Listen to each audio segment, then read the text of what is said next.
This is Mumbai, a city of 2.5 crore people, a city where people travel hours from far-flung locations like Panvel, Khopoli, Palghar to just make a living. It's a city where if you're on the road, you'll watch real estate construction happening every 100 meters. So much construction, yet no affordable apartment. Everything selling for more than a crore. They say Mumbai is the city of dreams, and it turns out buying a home is only a dream for many Mumbaikars. This, despite the Supreme Court saying that makan or housing is a basic right of life. Affordable housing, unfortunately, as a policy, is not alive. And in this video, I will present 5 reasons why it is not alive. Definitional problems. Be it Mumbai or Delhi or any metropolitan city of India, the definition of an affordable house has many variations. Government's different departments such as GST department, Pradhan Mantri Awas Yojana, all of them they categorize affordable as something where the maximum ceiling is rupees 45 lakhs. A carpet area of maximum 60 square meters in metros and 90 square meters in non-metros. 60 square meters means 645 square feet multiplied with 10.76. Then there's the housing ministry which says that 30 to 40% of salary as rent or EMI sounds affordable. And more recently, the RBI in its April 2025 guidelines for priority sector lending observed that homes of up to rupees 65 lakhs can also be considered as affordable. Now here's the problem. EMI on 45 lakhs would be approximately rupees 36,000 to rupees 54,000 per month. The math is simple. For every 1 lakh that you borrow for a 20 or a 30 year tenure, the EMI works out to rupees 800 or 1200 rupees per month. This EMI, that is 45 lakhs, wherein the EMI would be 54,000 rupees per month. This EMI, how is somebody who's going to earn 45 or 50,000 per month in a city like Mumbai going to fulfill? Imagine an individual earning rupees 50,000 per month or about rupees 6 lakhs per annum. It's a great salary since it is way higher than the official median incomes of many Indians. If this individual is able to save or contribute, let's say even 40 or 50% of his or her salary as, let's say, an EMI, so EMI of 20 to 25,000 rupees per month, even that EMI would not be sufficient. There are no homes in Mumbai for 20, 25 or 30 lakhs. By now you're likely to say, Arey Baba, but there are affordable apartments in places like Panvel, Badlapur, Shahapur, Rasaini, Ulve, Khalapur, or 100 kilometers from the end of the world. Well, I too believed that, but these are far-flung places, 50 to 100 kilometers away from Mumbai. I was able to see some apartments in places like Nala Sopara or villages adjacent to Panvel for less than 10 lakhs. These are not apartments per se, but one-room kitchen tenements with asbestos sheet as roof and questionable water, electricity or access to road. Even the places that were far-flung, such as Ulve or Dronagiri, today are no longer affordable for an average Mumbaikar. Here is data from the NHB Residex. Pricing is highest for Panvel, Navi Mumbai and Mira Bhayandar. Infrastructure in such locations is usually not dependable. Take Panvel for instance. Real estate industry was ecstatic about the airport, but catching a train from Panvel is a challenge because there are only 2 train tracks between CST and Panvel. If Mumbai is unaffordable, living in the suburbs involves a lot of trade-offs. School or college for kids, traveling, electricity, water connection, and the overall cost of living factor.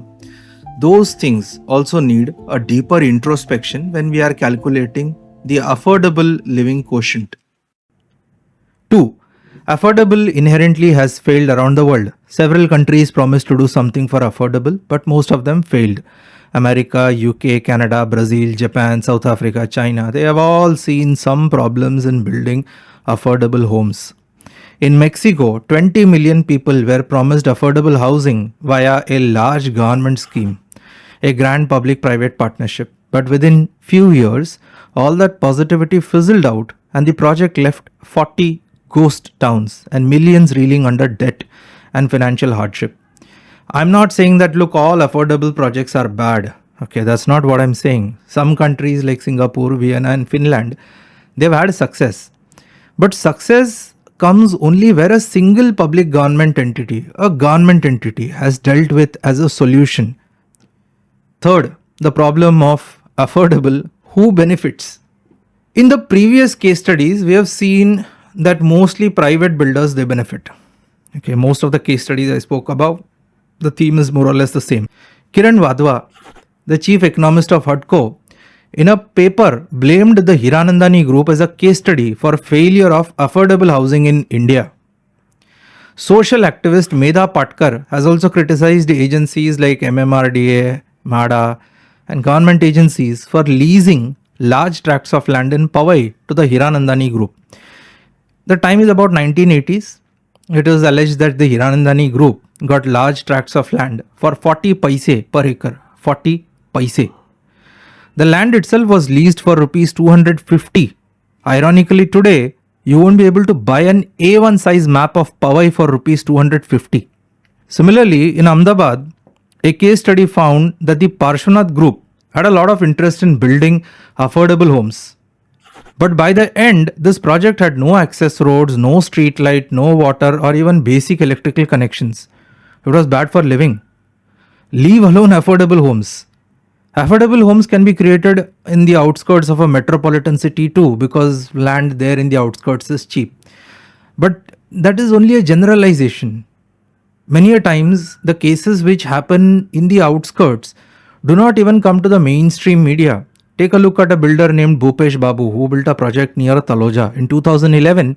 When his project started, named as the NK Garden, the apartments were sold for rupees 18 lakhs, quite a princely sum in 2011. But today, even today, that is 2026, 15 years later, about 2,000 families are still awaiting for their apartments.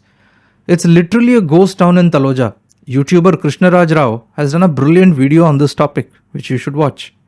So generally, it is wise to assume that private parties who want to encourage enter into affordable homes, they have quite a lot to benefit.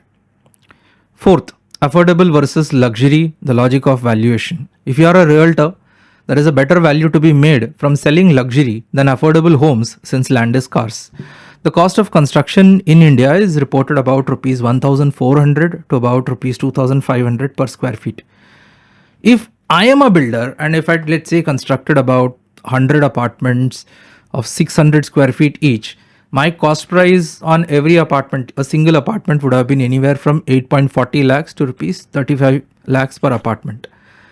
If I sell them as affordable, that is not more than rupees 45 lakhs as determined by the government, then my profit per apartment could be rupees 10 lakhs or 36.6 lakhs per agreement if the cost of construction is too big at 2,500 per square feet.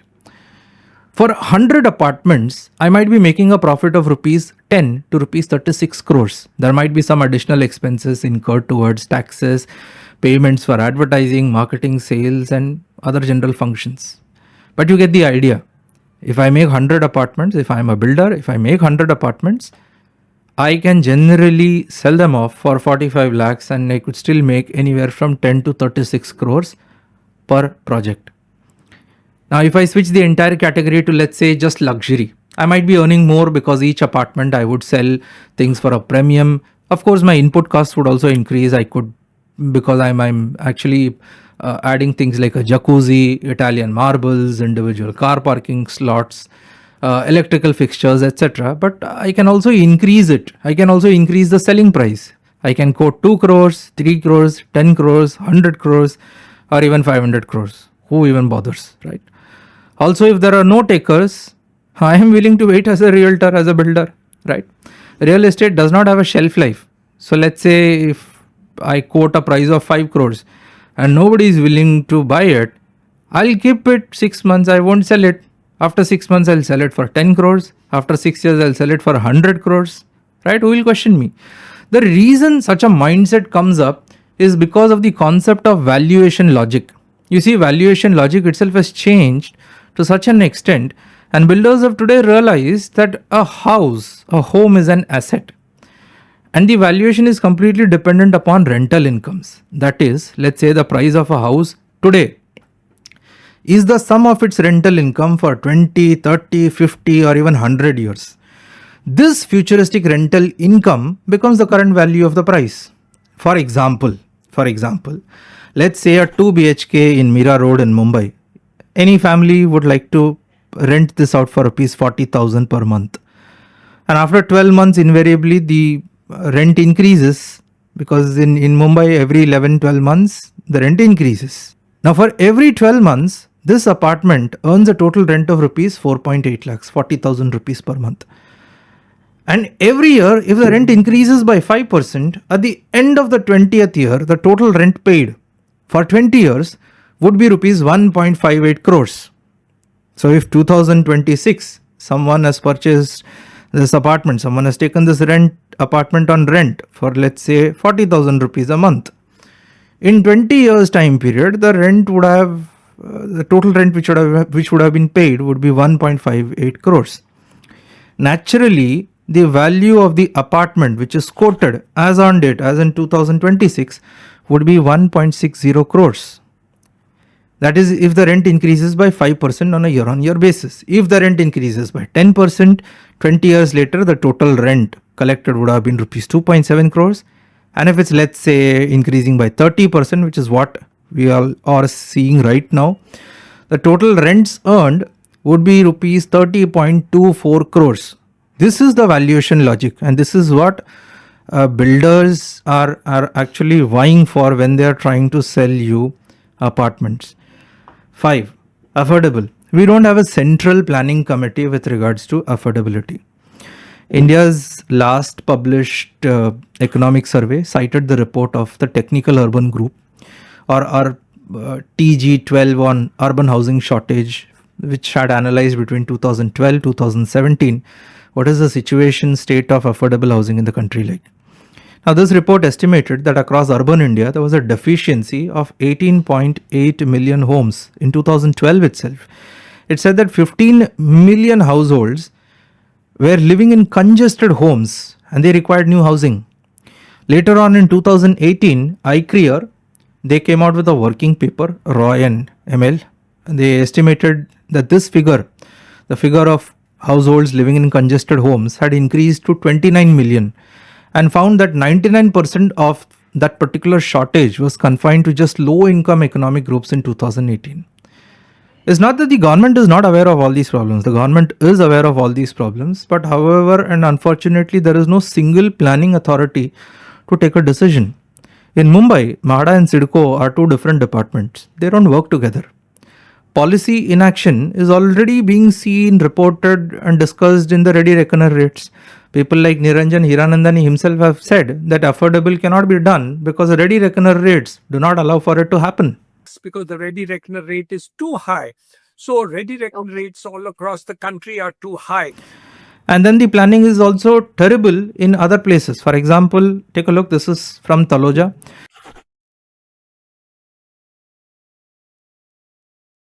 This is CIDCO's recent set of projects. These are in close proximity to the Taloja manufacturing belt. If you go to Reddit, every week there will be somebody who will complain that the Taloja factory activity is releasing some gases, he's feeling breathlessness, all such kinds of problems.